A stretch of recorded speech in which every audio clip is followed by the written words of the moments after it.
والشكر له على توفيقه وامتنانه، وأشهد أن لا إله إلا الله وحده لا شريك له تعظيما لشأنه، وأشهد أن محمدا عبده ورسوله الداعي إلى رضوانه صلى الله عليه وعلى آله وأصحابه وسلم تسليما كثيرا. أما بعد، السلام عليكم ورحمة الله وبركاته. إن شاء الله ها هنا قد دخلنا اليوم الثاني لهذه الدورة المباركة بإذن الله، ونبدأ إن شاء الله بالدرس مقدمة في علوم السنة النبوية لشيخنا الفاضل الدكتور سلطان السيف.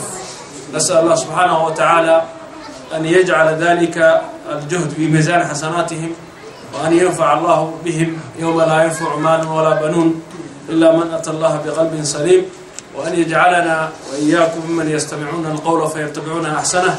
وأقول للشيخ الدكتور سلطان فليتفضل مشكورا.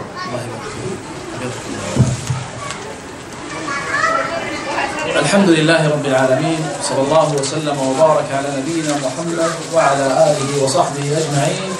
حياكم الله أيها الإخوة الأكارم، أيها الإخوة الأفاضل، يا من حقيقة اجتهدتم وبذلتم جهدكم ووقتكم وتكبدتم العناء في حضور مثل هذه الجلسات وفي حضور مثل هذه المحاضرات والدروس التي أسأل الله جل في علاه أن يجعلها خالصة لوجهه الكريم، وأن ينفع بها قائلها والمستمعين أجمعين. أيها الإخوة، قبل أن أدلف وأتحدث في مثل هذا اليوم عن موضوع درسنا ومحاضرتنا، يحسن بي أيها الأحبة أن نتذاكر فضل الحديث وفضل الجلوس في مثل هذه المجالس والمساجد لذكر الله عز وجل. فنحن يا أحبة نتعامل مع رب كريم سبحانه جل في علاه، يعطي عطاء الأجور العظيمة على الأعمال اليسيرة. فبالحديث كما صح في صحيح مسلم أن النبي صلى الله عليه وسلم قال: ما اجتمع قوم في بيت من بيوت الله، وأحسب أيها الأحبة أننا اجتمعنا في بيت من بيوت الله، قال: يتدارسونه بينهم إلا حفتهم الملائكة وغشيتهم الرحمة ونزلت عليهم السكينة وذكرهم الله في من عنده. ما أجملها أيها الأحبة من مسايا عظيمة، لكن نسأل الله جل وعلا أن يكون هذا الاجتماع خالصا لوجهه الكريم. أحبتي بالله، الحديث عن سنة المصطفى صلى الله عليه وسلم ذو شجون. يكفيك أخي الكريم أنها المصدر الثاني من مصادر التشريع الإسلامي. هذه السنة العظيمة ينبغي حينما نتحدث عنها نتذكر مقام النبي صلى الله عليه وسلم، حينما يقول القائل أو يتفوه العالم أو الداعية أو الخطيب فيقول بلفظه قال صلى الله عليه وسلم، ينبغي حقيقة أن نستشعر أن الكلام الذي قاله أو سيقوله هذا الداعي قد تفوه به النبي صلى الله عليه وسلم، وكأنك قد عشت مع النبي صلى الله عليه وسلم تستذكر مثل هذه الأحاديث. ولذا المؤمن الفطن حينما يقال في مجلس من المجالس قال صلى الله عليه وسلم، ينبغي أن يقف تعظيما واحتراما للمصطفى صلى الله عليه وسلم، وألا يرفع صوته فوق صوت النبي. بمعنى أيضا نحن لم ندرك النبي صلى الله عليه وسلم، ألا نقدم آراءنا وألا نقدم أذواقنا وألا نقدم حقيقة ما تهتويه أنفسنا على حديثه صلى الله عليه وسلم. فلا يقدم شيء البتة على حديث المصطفى صلى الله عليه وسلم. هذا من كمال طاعة محمد صلى الله عليه وسلم، وهذا من كمال محبة النبي صلى الله عليه وسلم. ما أحوجنا أن نعرف قيمة هذه السنة. سمعت وسمعتم وربما أدركنا جميعا أيها الأحبة من يشكك في سنة المصطفى صلى الله عليه وسلم، وربما قال علينا فقط بالقرآن، فما وجدناه أخذنا به وما لم نجده في كتاب الله تركناه. وربما لبس عليه الشيطان تلبيسا وقال إن السنة قد اعتراها ما اعتراها من تغيير أو تبديل أو زيادة أو نقص. وهذا في الحقيقة أقول من الإعجاز النبوي أن النبي صلى الله عليه وسلم قد قيل أمامه مثل هذا الكلام، فقال يبين المصطفى صلى الله عليه وسلم عن قوم يقولون هذا كتاب الله ما وجدناه فيه من حلال أحللناه وما كان فيه من حرام حرمناه، فاستنكر النبي صلى الله عليه وسلم ذلك. بل أيها الأحبة في عهد النبي صلى الله عليه وسلم كفار قريش أرادوا الطعن في سنة النبي صلى الله عليه وسلم فاتهموه. وقبل ذلك نقول اليهود والنصارى قد طعنوا في كتاب الله عز وجل، وقد طعنوا في الله في الذات الإلهية واتهموه باتهامات باطلة. فنسب المشركون لله جل وعلا الولد والزوجة الصاحبة، نسأل الله السلامة والعافية. فلا يتوقع الإنسان أن تنال سنة النبي صلى الله عليه وسلم بالتشكيك أو التكذيب أو نحو ذلك. أقول أيها الأحبة، هناك أمور ينبغي أن يفطن لها الإنسان وأن يعرفها. النبي صلى الله عليه وسلم نهى في بداية الأمر عن كتابة السنة النبوية، وقال من كتب عني غير القرآن فليمحه. ولكن هذا أيها الأحبة كان في بداية الأمر حتى لا تختلط سنة النبي صلى الله عليه وسلم بكتاب الله عز وجل. فلما استقعد الناس وتقعدوا وعرفوا وميزوا كتاب الله عز وجل وردت عنه أحاديث نبوية في إباحة ذلك. ولذلك يا أخوان عبد الله بن عمرو بن العاص جاء إلى النبي صلى الله عليه وسلم وكان جالسا مع بعض القريش، فقالوا كيف تكتب عن رجل يعني يعتريه الرضا، يتكلم في الرضا ويتكلم في الغضب؟ فجاء هذا الصحابي الجليل فزعا إلى النبي صلى الله عليه وسلم ثم بين، قال النبي صلى الله عليه وسلم أن هؤلاء القوم يقولون مثل هذا، فقال اكتب فإنه لا يخرج منه إلا حقا. نريد أن نبين أيها الأحبة الأفاضل وأن نصل إلى نتيجة عظيمة ينبغي أن يفهمها المؤمن وأن تكون عقيدة راسخة له، أن السنة النبوية وحي من الله جل في علاه. الله جل وعلا يا أخوان تنوعت العبارات والدلالات والآيات القرآنية في الحكم في الأمر بطاعة الرسول صلى الله عليه وسلم. خذوا على سبيل المثال، الله جل وعلا يقول من يطع الرسول فقد أطاع الله. فإذا جعل الله عز وجل طاعة الرسول صلى الله عليه وسلم طاعة له سبحانه وتعالى، ومعصية الرسول معصية لله جل في علاه. الحديث الثاني أو الآية الثانية أن الله جل وعلا حذر من مخالفة النبي صلى الله عليه وسلم، فقال فليحذر الذين يخالفون عن أمره أن تصيبهم فتنة أو يصيبهم عذاب أليم. الثالث أن الله جل وعلا قد جعل طاعة رسوله صلى الله عليه وسلم من لوازم الإيمان، وجعل مخالفة النبي صلى الله عليه وسلم من علامات النفاق. قال تعالى فلا وربك لا يؤمنون حتى يحكموك فيما شجر بينهم ثم لا يجدوا في أنفسهم حرجا مما قضيت.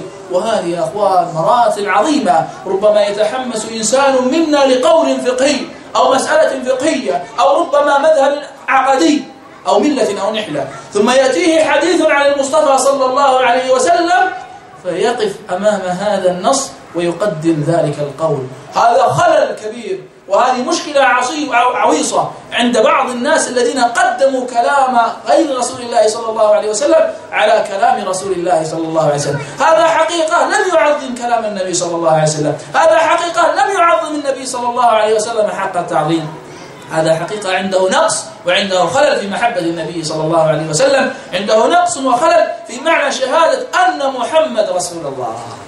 إذن أيها الأحبة القاعدة التي ينبغي أن نخرج منها أن سنة النبي صلى الله عليه وسلم لا يقدم عليها قول من ولو كان قول كائن من قال، كائن من كان، لا يقدم على قول النبي صلى الله عليه وسلم. ولذلك الأئمة الكبار لا يقدمون حتى أقوالهم يقول كل يؤخذ من قوله ويرد إلا صاحب هذا القول، قول النبي صلى الله عليه وسلم. لا بد للمؤمن أن يكون عنده هذا الاعتقاد الجازم.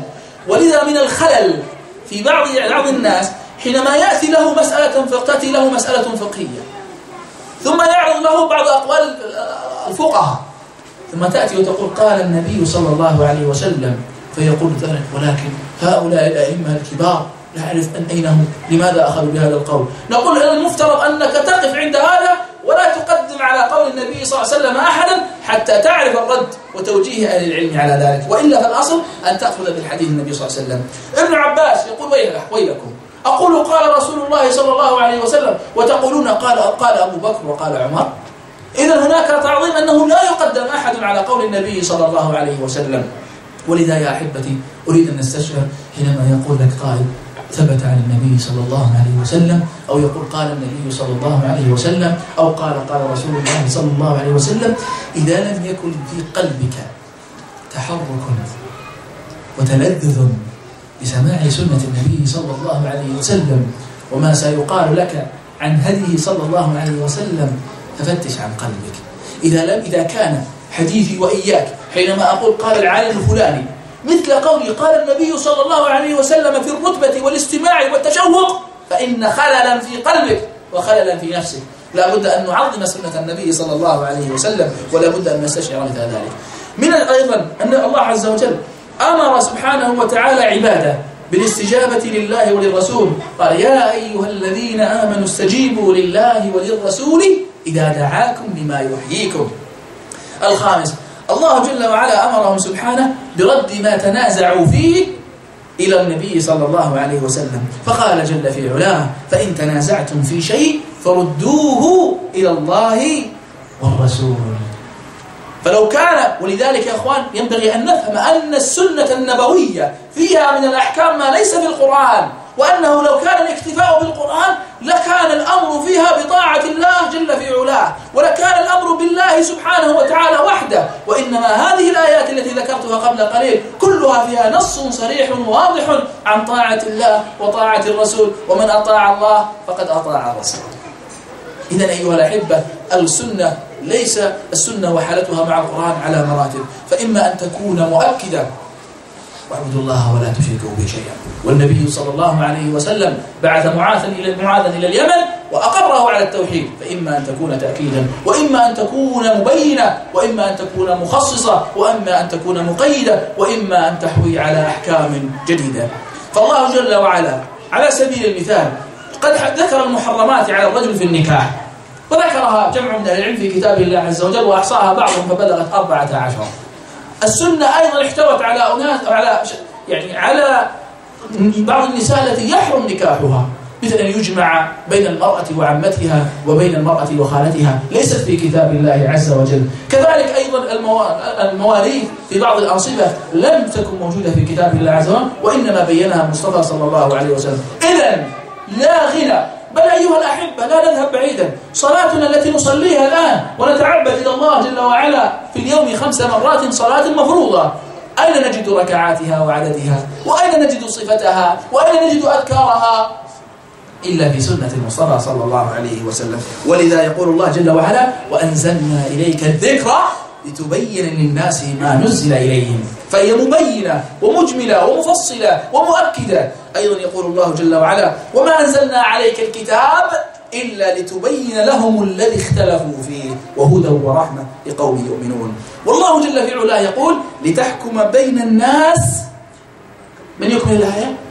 بما أراك الله. هل قال بما رأيت؟ وإلا قال الله بما أراك الله. إذن السنة وحي من الله جل في علاه، وأنها لا ينفرد النبي صلى الله عليه وسلم بأحكام إلا وهو مؤيد بالوحي أو مؤاخذ بذلك مبين إن كان النبي صلى الله عليه وسلم قد جانب في ذلك الحق. فقد بين أيضا من الدلالات البلاغية الله جل وعلا في آية القيامة، قال سبحانه أن بيان النبي صلى الله عليه وسلم للقرآن ليس نابعا من تلقاء نفسه، وإنما هو وحي من ربه. فقال سبحانه فإذا قرأناه فاتبع قرآنه ثم إن علينا بيانه. على من؟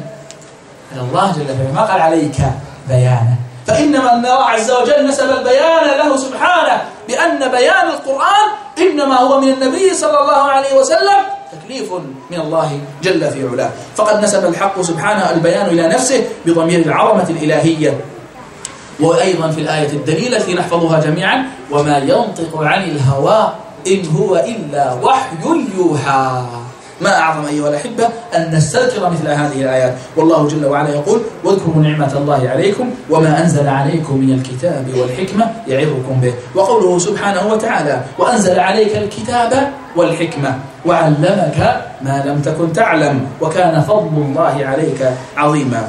إذن الآيات كلها تؤكد أن السنة وحي مثل القرآن، كقوله تعالى ذلك مما أوحى إليك ربك من الحكمة. إذن أيها الأحبة من هذه المقدمة البسيطة نوقن إيقانا ونعتقد اعتقادا جازما يقينيا بأن السنة وحي، وأن من أنكر السنة فقد أجمع أهل العلم كما نقل ابن حزم وغيره أنه كافر بالإجماع حلال الدم والمال. لماذا؟ لأنه أنكر سنة النبي صلى الله عليه وسلم. وأين له أن يصلي؟ وأين له أن يعرف أحكام الدين؟ أن يعرف أركان الإسلام الخمسة؟ نقول أيها الأحبة، ولقائل يقول إذا كان النبي صلى الله عليه وسلم وحي وكلامه صلى الله عليه وسلم وحي، ألا يمكن أن يخطئ النبي صلى الله عليه وسلم؟ أو ربما يتكلم بكلام ثم يعفى أو ينسخ؟ نقول بلى، ولذلك الوحي مع النبي صلى الله عليه وسلم. أي ليس للنبي صلى الله عليه وسلم اجتهادات؟ نقول نعم يجتهد، فإن وفق للصواب أقر في ذلك، وإن لم يوفق للصواب فإن القرآن ينزل له مباشرة. ومن ذلك أيها الأحبة أحاديث بعض الصحابة كحديث جابر رضي الله عنه قال: كنا نعزل على عهد رسول الله صلى الله عليه وسلم والقرآن ينزل. فيه تصريح بنزول الوحي مع إضافته لعهده صلى الله عليه وسلم، مما يشعر أنه يلحظ قضية إقرار الوحي، وهو معروف عند الصحابة رضي الله عنهم. أيضا حديث ابن عمر رضي الله عنه يقول: كنا نتقي الكلام والانبساط إلى نسائنا هيبة أن ينزل فينا شيء على عهد رسول الله صلى الله عليه وسلم، فلما مات النبي صلى الله عليه وسلم تكلمنا وانبسطنا، والحديث في البخاري. وأيضا حديث عمر رضي الله عنه حينما سأل رجل النبي صلى الله عليه وسلم، حينما سأل هو عمر سأل النبي صلى الله عليه وسلم 3 مرات في مسألة فلم يجيبه النبي صلى الله عليه وسلم، ثم عمر حدث نفسه قال: ثكلتك أمك يا عمر. قال: وخشيت أن ينزل في قرآن. إذا خشية الصحابة رضي الله عنهم من نزول الوحي فيهم. ومنه حديث سلمة بن صخر أنه أتى زوجته في رمضان فقال لقومه: امشوا معي مع النبي صلى الله عليه وسلم يسأله، فقالوا: والله لا نمشي معك، ما نأمن أن ينزل فيك قرآن أو يكون فيك من رسول الله صلى الله عليه وسلم ما قالت يلزمنا عارها إلى آخر الحديث. فإذا الصحابة رضي الله عنهم يعلمون علم يقين أن القرآن لا يحابي أحدا وأنه ينزل. وخير دليل على ذلك حينما عبس النبي صلى الله عليه وسلم برجل ذلك الأعمى فنزلت آية تتلى إلى قيام الساعة: عبس وتولى أن جاءه الأعمى. أيضا أيها الأحبة، حقيقة ينبغي أن يعرف الإنسان أن الوحي كان يراقب تصرفات النبي صلى الله عليه وسلم ويراقب الأمة أيضا، فأي خطأ يرتكبوه يظنونه صوابا جاء القرآن منبها للنبي صلى الله عليه وسلم على خطئه أو خطأ أمته.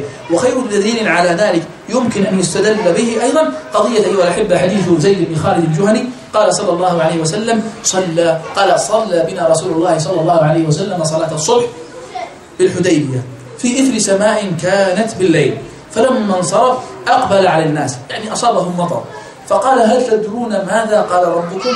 قالوا: الله ورسوله أعلم.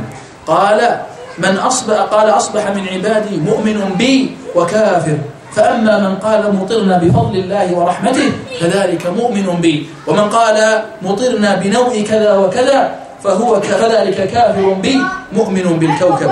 إذا أيها الأحبة نعرف أن الوحي حقيقة متابع لأمة محمد صلى الله عليه وسلم. المبدأ الثاني الذي ينبغي حقيقة أن نفطن له أن السنة محفوظة بحفظ الله جل في علاه. إنا نحن نزلنا الذكر وإنا له لحافظون. وقولنا أن سنة المصطفى صلى الله عليه وسلم محفوظة لا يعني حقيقة أن ليس هناك أحاديث ضعيفة قد أدخلت في حديث النبي صلى الله عليه وسلم، فإن مثل هذه الأحاديث لها الأئمة الجهابذة الكبار الذي بيّنوا حقيقة خورها وضعفها وضعيفها وسقيمها من مستقيمها وصحيحها من ضعيفها، ونخلوها نخلة حتى ميزوا سنة النبي صلى الله عليه وسلم في ذلك. إذن السنة وحي ومحفوظة، وأيضا السنة هي عطاء متجدد صالح لكل زمن ومكان بلا استثناء، وذلك لأنها وحي، فلو لم تكن وحيا لم تكن صالحة لكل الزمان والمكان.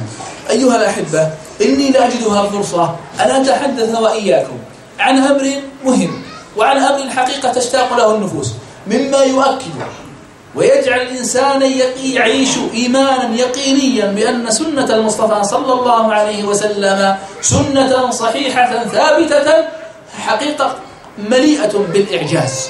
إن أردت الإعجاز النبوي البلاغي، وإن أعجزت البلاغ الإخباري، وإن أمور مستقبلية أو ربما أمور قد مضت، تحدث عنها النبي صلى الله عليه وسلم كانت موجودة في كتاب في عند اليهود والنصارى. أقول فالمعجزة عرفها أهل العلم هي أمر خارق للعادة يجريه الله سبحانه وتعالى على يد نبي من أنبيائه.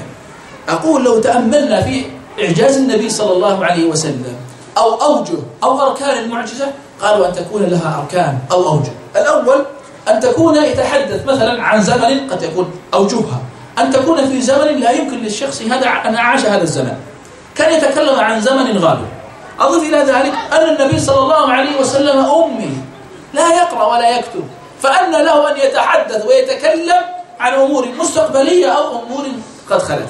أضف إلى ذلك تتحدث عن أمور علمية للتو قد اكتشفها العلم الحديث بأبي هو وأمي صلى الله عليه وسلم. لكن لو أردنا أن نعرف شروط المعجزة أو نعرف شروط المعجزة أن نقول تكون أولا مما لا يقدر عليه إلا الله، وأن تكون خارقة للعادة، وأن يستشهد بها مدعي الرسالة، أيضا أن تقع على وفق دعوى المتحدي بها، أيضا أن لا يأتي أحد بمثل ما أتي به. دعونا أيها الأحبة نستشعر أو نلقي الضوء فقط على بعض الإعجاز النبوي. ولكن حينما نتحدث عن الإعجاز النبوي قد يقول قائل: هل معنى ذلك أن النبي صلى الله عليه وسلم يعلم الغيب؟ حينما يتحدث النبي صلى الله عليه وسلم عن أمور غيبية، هل معنى ذلك أنه يعلم الغيب؟ وأين قال الله عز وجل: قل لا يعلم من في السماوات والأرض الغيب إلا الله؟ والجواب الذي يزيل هذه الشبهة الضعيفة الركيكة أن علم الغيب لا يعلم به إلا الله عز وجل، مختص بعلم الغيب سبحانه وتعالى. وأما العلم بشيء من المغيبات التي قد أعلمه الله عز وجل فليس علما للغيب. واضحة المسألة يا أخوان؟ فرق بين نقول فلان يعلم الغيب وبين أن الله جل وعلا قد أطلع نبيه محمد صلى الله عليه وسلم على شيء من أمور الغيب. واضح يا أخوان ولا مو واضح؟ طيب، الحقيقة الأولى ومن إعجازات النبي صلى الله عليه وسلم، وينبغي حقيقة أن أتحدث عنه في مثل هذا المكان وفي مثل هذا الموطن. ففنلندا تبعد عن ديارنا آلاف الميلات، والمكان شاسع وبعيد، وقد أخبر المصطفى صلى الله عليه وسلم أن الدين الإسلامي سيكون له نفوذ وسينتشر. ففي بعض الألفاظ قال النبي صلى الله عليه وسلم: سيبلغ هذا الأمر ما بلغ الليل والنهار. حديث ثوبان رضي الله عنه قال النبي صلى الله عليه وسلم: إن الله زوى لي الأرض فرأيت مشارقها ومغاربها، وإن أمتي سيبلغ ملكها ما زوي لي منها، وأعطيت الكنزين الأحمر والأبيض، وإني سألت ربي لأمتي، إلى آخر الحديث. أقول ظاهر الحديث أن الإسلام سينتشر في مكان يصله الليل والنهار أو في كل بقعة، وبذا تقول بعض الإحصاءات الغربية أن الإسلام موجود الآن تقريبا في كل مكان من أماكن العالم. فالإحصائيات تقول أن عام 2025 بعض الإحصائيات تقول أن الإسلام سيكون هو الدين الأول من حيث العدد على مستوى العالم. وهذا الكلام إن شاء الله نقول ليس فيه مبالغة، بل إن شاء الله نحسبها أن تكون أرقام حقيقية لا خيالية. ويؤكد بعض علماء الإحصاء بأن الدين الإسلامي هو الأسرع انتشارا بين الأديان، وهذا ربما تجدونه واضحا ملموسا يا من تعيشون حقيقة بين ثلة من النصارى أو اليهود أو غيرهم من الديانات. ولذا أيضا يا أخوتي المراد بالكنزين الأحمر والأبيض الذهب والفضة، وقيل كنز كسرى وقيصر ملكي العراق والشام وقد حصل. وفي بعض الألفاظ ليبلغن هذا الأمر ما بلغ الليل والنهار، وفي بعضها ولا يترك الله بيت مدر أي الطين الصلب ولا وبر أي الصوف والشعر إلا أدخله الله عز وجل بعز عزيز أو ذل ذليل. فحينما تأتي بعض الدول المتجبرة المتغطرسة التي تحارب الدين وربما تكيد الإسلام وتكيد له الكيد والعداء، إلا رغما عن أنفها يدخل عدد كبير من أفرادها في هذا الدين بعز عزيز أو ذل ذليل. ويقول تميم الداري رحمه الله: قد عرفت ذلك في أهل بيتي، لقد أصاب من أسلم منهم الخير والشرف والعز، ولقد أصاب من كان منهم كافرا الذل والصغار والجزية. دعونا أيها الأحبة حتى نقسم هذه المحاضرة إلى بعض الإعجازات الغيبية فيما يتعلق بالماضي. إذن هو ما كان قبل عهد وزمن النبي صلى الله عليه وسلم حينما تحدث بأبيه وأمه صلى الله عليه وسلم عن بعض هذه المعجزات. يقول النبي صلى الله عليه وسلم أنه يعني من المعجزات أنه أخبر عن موسى عليه السلام وأخبر عن غيره من الأنبياء.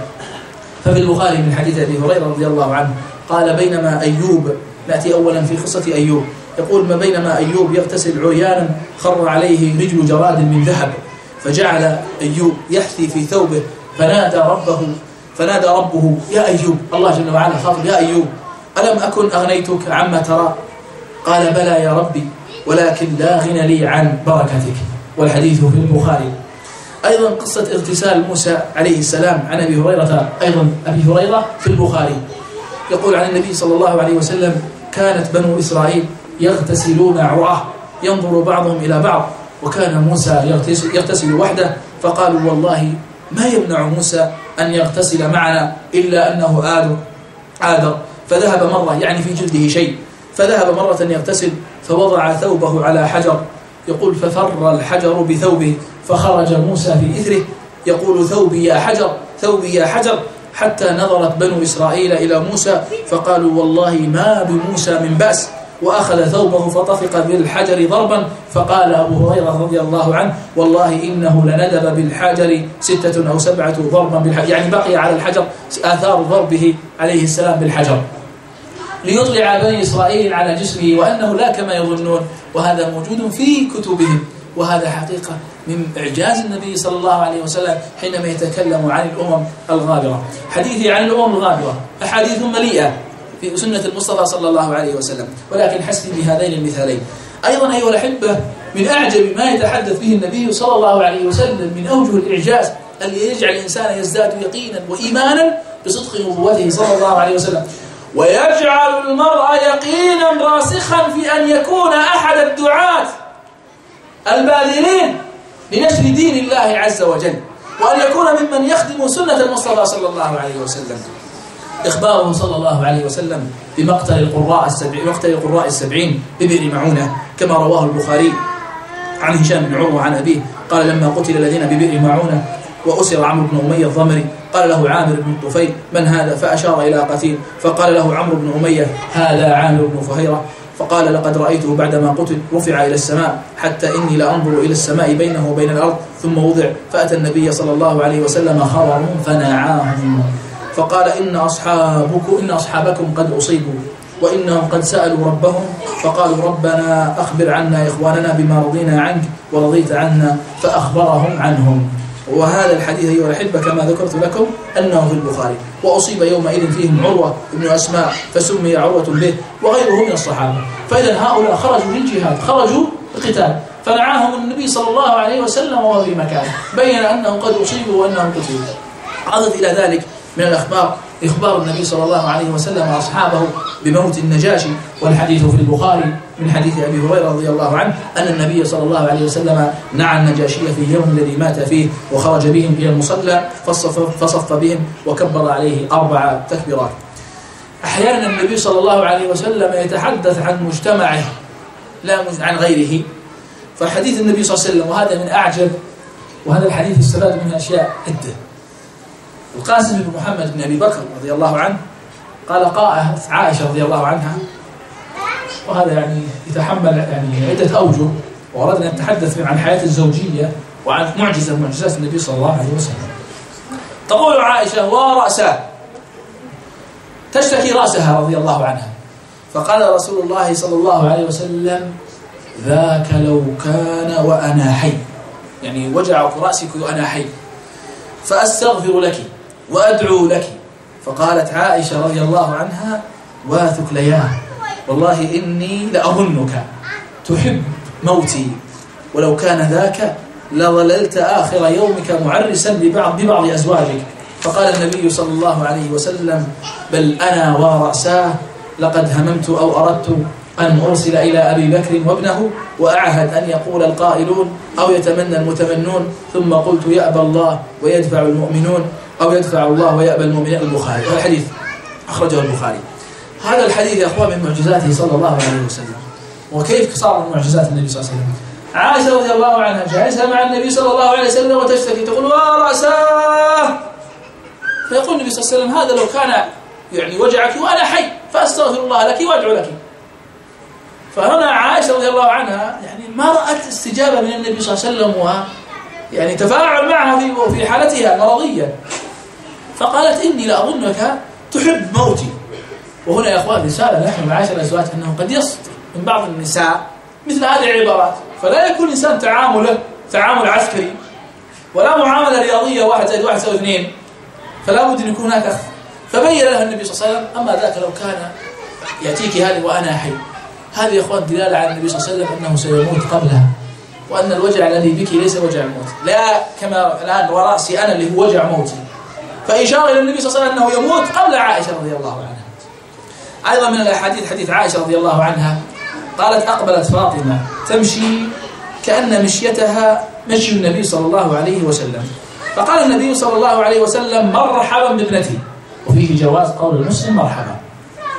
ثم أجلسها عن يمينه، وهذه رسالة لبعض النساء الغيورات التي لا تقبل أن يأتي الزوج أمام أمه أو أخواته، فأجلسها وقالت مرحبا. وانظروا على الرغم أن عائشة فيها غيرها إلى أنها ذكرت تثني على فاطمة رضي الله عنها وأن مشيتها مشية النبي صلى الله عليه وسلم. بعض النساء تغفل هذه الحقائق ولا تظن مثل ذلك من شيء في قلبها، من غيرة شديدة في قلبها. نقول فاطمة عائشة رضي الله عنها تكمل: ثم أجلسها عن يمينه أو عن شماله، ثم أسر إليها حديثا، يعني تكلم معها بخفاء، عائشة لا تسمع، عائشة لم تسمع هذا الحديث. فبكت فاطمة رضي الله عنها، فقلت لها: لما تبكين؟ ثم أسر إليها حديثا فضحكت، فقلت: ما رأيت كاليوم فرحا أقرب من حزن، فسألتها عما قال. عائشة تسأل فاطمة: ايش قال النبي صلى الله عليه وسلم؟ فقالت: ما كنت لأفشي سر رسول الله صلى الله عليه وسلم. عائشة جاء في خاطرها وفي بالها هذا الموقف، لكن لما مات النبي صلى الله عليه وسلم جاءت عائشة تسأل فاطمة، تستغرب ليس السر وإنما تغير الحال، بكاء، ثم أتى النبي صلى الله عليه وسلم فأسر إليه حديث ثم ضحكت، فبكاء يعني حزن ثم ضحك فرح، فتقول يعني شلون اجتمع اثنين واحد في جلسة واحدة؟ فعائشة رضي الله عنها تريد أن تسأل إما أن تكون سنة وتجهلها أو أمرا ما يتعلق بالحياة. فقالت: أسر إلي أن جبريل كان يعارضني القرآن كل سنة مرة، وإنه عارضني هذا العام مرتين، ولا أراه إلا حضر أجلي، وإنك أول أهل بيتي لحاقا بي. فبكيت، تقول فاطمة: بكيت. فقال: أما ترضين أن تكوني سيدة نساء أهل الجنة أو نساء المؤمنين؟ فضحكت لذلك. ما هو الإعجاز في هذا الحديث يا أخوان؟ أنا أسأل الآن، ما هو الإعجاز في هذا الحديث؟ نيمن يعني الأول كان يعني أخبر الموت صلى الله عليه وسلم، اللهم صل وسلم عليه، والثانية هي يعني أول يعني البيت. أحسنت. إذا قرب أجل النبي صلى الله عليه وسلم، وأيضا أخبر أنك أنت يا فاطمة أول أهل بيتي لحاقا بي. النبي صلى الله عليه وسلم متى توفي؟ سنة 11 في أي شهر؟ ربيع الأول. طيب فاطمة متى توفيت رحمه الله؟ في سنة 11، نفس السنة توفي بها النبي صلى الله عليه وسلم. في أي شهر؟ في رمضان، في 3 أيام من رمضان توفيت فاطمة رضي الله عنها. فإذا شوف النبي صلى الله عليه وسلم كيف أخبر أن فاطمة متى تموت، يعني بعد 6 أشهر تقريبا من وفاة النبي صلى الله عليه وسلم توفيت عائشة. فاطمة رضي الله عنها.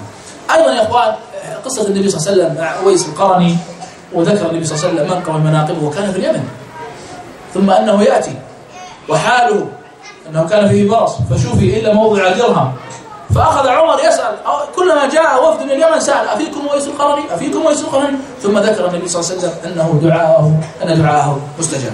طيب هذه يا أخوان بعض الحقائق. نريد أن بعض الحقائق الغيبية، الحقائق الغيبية يعني قد تكون ليست في زمن النبي صلى الله عليه وسلم، ربما بعد زمنه. تكلمت قبل قليل في بعض المعجزات التي وقعت في زمن النبي صلى الله عليه وسلم أو في نفس السنة التي توفي فيها النبي صلى الله عليه وسلم. من الغيوب الأمور الغيبية التي أخبر النبي صلى الله عليه وسلم أن يموت عمر مقتولا، وأن يموت عثمان أيضا مقتولا، يعني شهيدين. فقد روى البخاري في صحيحه من حديث أنس رضي الله عنه أن النبي صلى الله عليه وسلم صعد جبل أحد، وكان معه أبو بكر وعمر وعثمان، فرجف الجبل بهم فقال: اثبت أحد فإنما عليك نبي وصديق وشهيدان. فكان كما أخبر النبي صلى الله عليه وسلم، فمات أبو بكر بمرض أصابه، وقتل عمر في المحراب شهيدا، وقتل عثمان في داره شهيدا، فرضي الله عنهم أجمعين. من ذلك أيضا إخباره صلى الله عليه وسلم بوقوع فتنة عظيمة بين فئتين عظيمتين أمرهم واحد، وهذا أيها الأحبة ذهب جمهور أهل العلم على أنها الفتنة التي وقعت بين علي ومعاوية رضي الله عنهم أجمعين. يقول النبي صلى الله عليه وسلم: لا تقوم الساعة حتى تقتتل فئتان دعواهما واحدة، ولا تقوم الساعة حتى يبعث دجالون كذابون قريبا من 30 كلهم يزعم أنه رسول الله. فهذان خبران أخبر بهم النبي صلى الله عليه وسلم. فقد اقتتل علي ومعاوية رضي الله عنهم بجيشهما في صفين، ودعواهما واحدة، فكان كما أخبر به صلى الله عليه وسلم. وهذه آية ومعجزة من معجزاته صلى الله عليه وسلم. أيضا من الأمور الغيبية إخباره باستشهاد أمراء مؤتة قبل أن يأتي الخبر بمقتلهم، فكما ذكرنا قبل قليل بئر معونة وموت النجاشي أيضا أمراء مؤتة. بل بين النبي صلى الله عليه وسلم من إعجازه أن يموت القائد الأول فيعطي الراية شخصا آخر، ثم يموت الثاني فيعطي الراية شخصا ثالثا، ورتبهم النبي صلى الله عليه وسلم.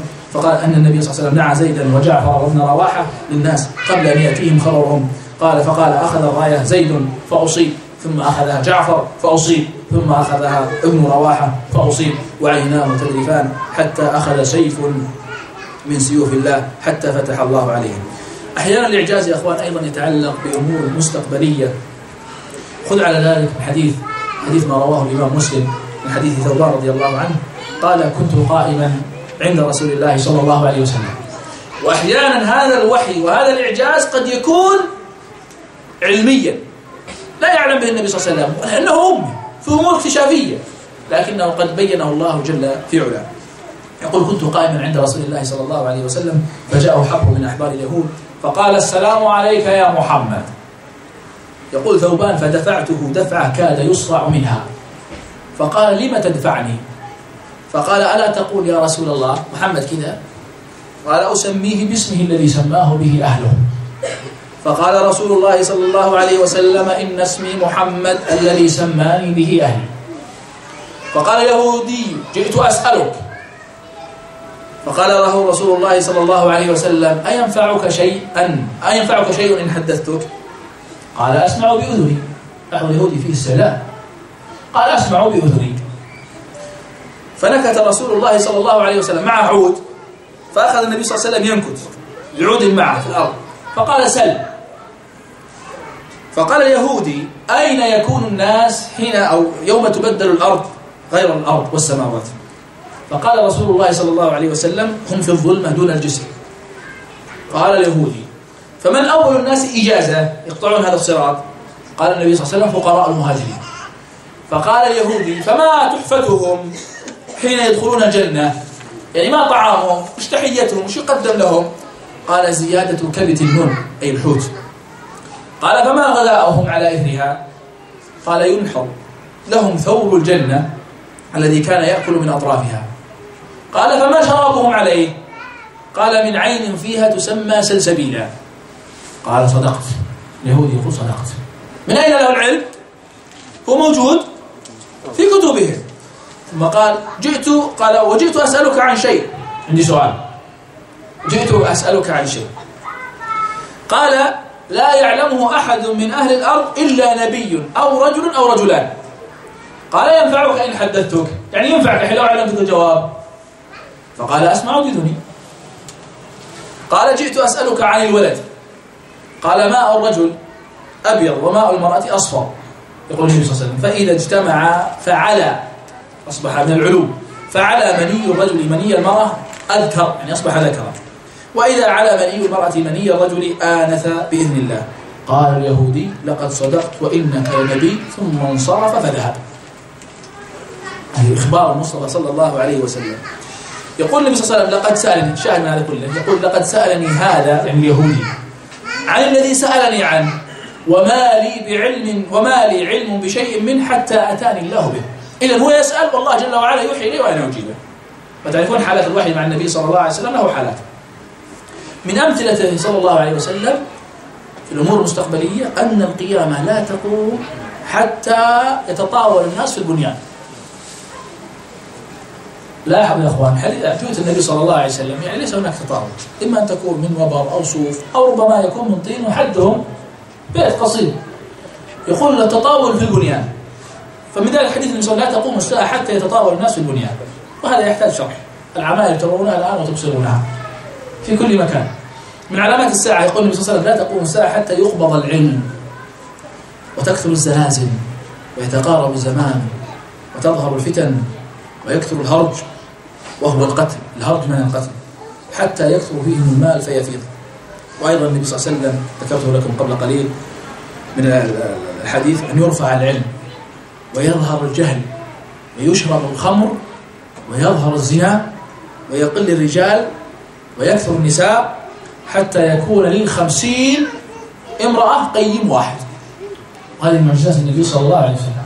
الخمر تشرب ولا يسمى أحيانا خمر، مشروبات روحية، مشروبات ترد الروح، مشروبات تعينك وتقوي ذاكرتك، مشروبات ما تسمى خمر، ولذلك الحديث يسمونها بغير اسمها. طيب أيضا حديث النبي صلى الله عليه وسلم قال ويظهر الزنا. ومن كان يا أخوان يتصور أن يكون الزنا لا أحد يظهر الزنا، لا يتكلم عن وجود الزنا يكون موجود، فالناس ليسوا ملائكة، لكن قال يظهر الزنا. ونسمع يا أخوان وربما نبصر أحيانا من يقارف هذه الجريمة البشعة أمام الناس، الله المستعان. أيضا حديث النبي صلى الله عليه وسلم لا تقوم الساعة حتى تأخذ أمتي بأخذ القرون قبلها شبرا شبرا وذراعا بذراع، فقيل يا رسول الله كفارس الروم، قال ومن الناس إلا أولئك. يا أخوان في حديث النبي صلى الله عليه وسلم هنا معجزة، ولعلي يعني نقف عنده وقفات. يقول النبي صلى الله عليه وسلم لا تتبعون سنن من كان قبلكم حذو القدة بالقدة حتى لو دخلوا جحر ضب لدخلتم. يريد النبي صلى الله عليه وسلم يبين أننا نحن المسلمين سيكون عندنا ضعف وخور وتقليد للكفار.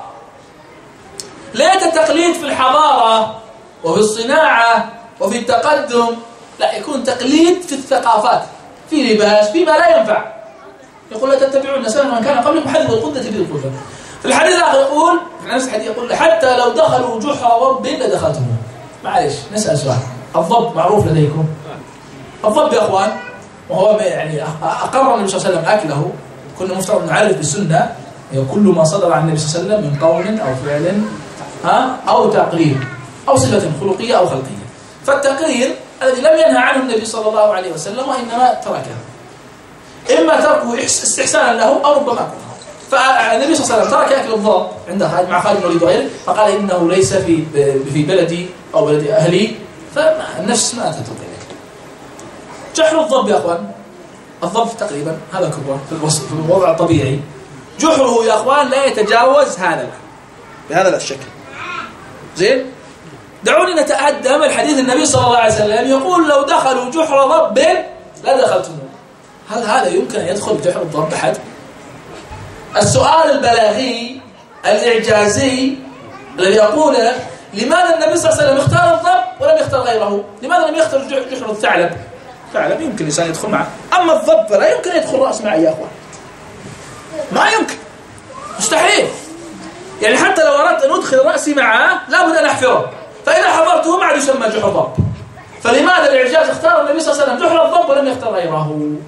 هذا سؤال ذكاء بلاغي.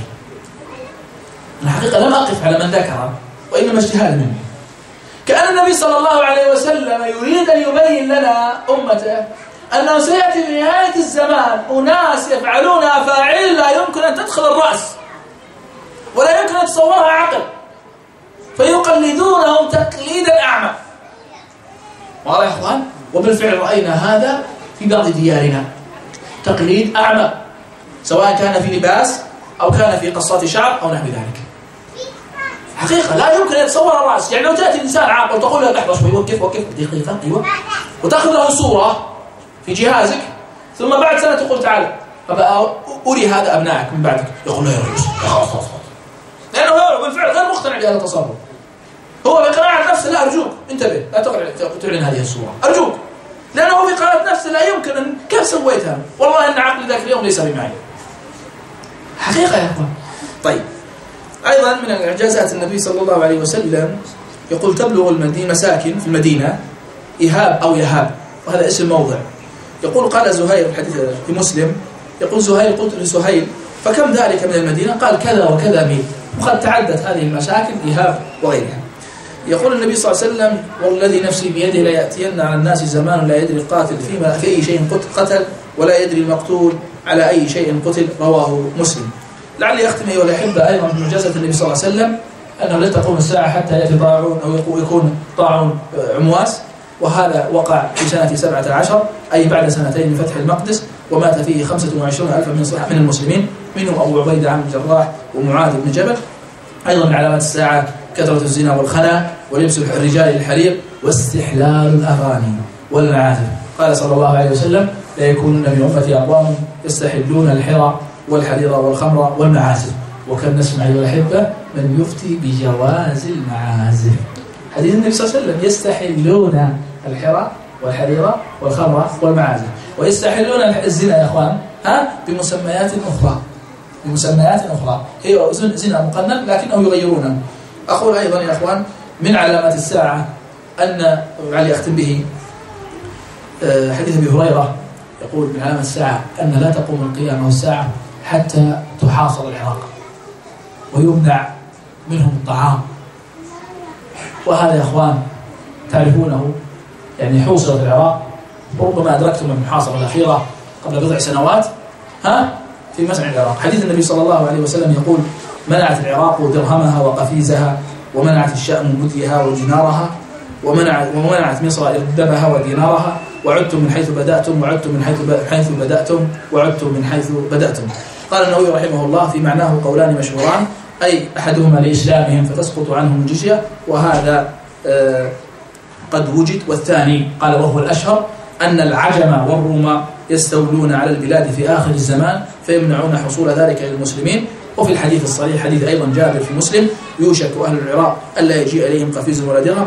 قلنا من أين ذلك؟ قال من قبل العجم يمنعون ذلك، وذكر في منع الروم ذلك بالشام مثله، وهذا قد وجد في زماننا في العراق. وقيل لأنهم أقوال أخرى حقيقة في هذه المسألة، لكن هذا ربما أدركناه الآن وأبصرناه ورأيناه بأم عيننا. أسأل الله عز وجل بمنه وكرمه وجوده وإحسانه أن يجعلنا يا أحبتي في الله ممن يعظمون سنة النبي صلى الله عليه وسلم.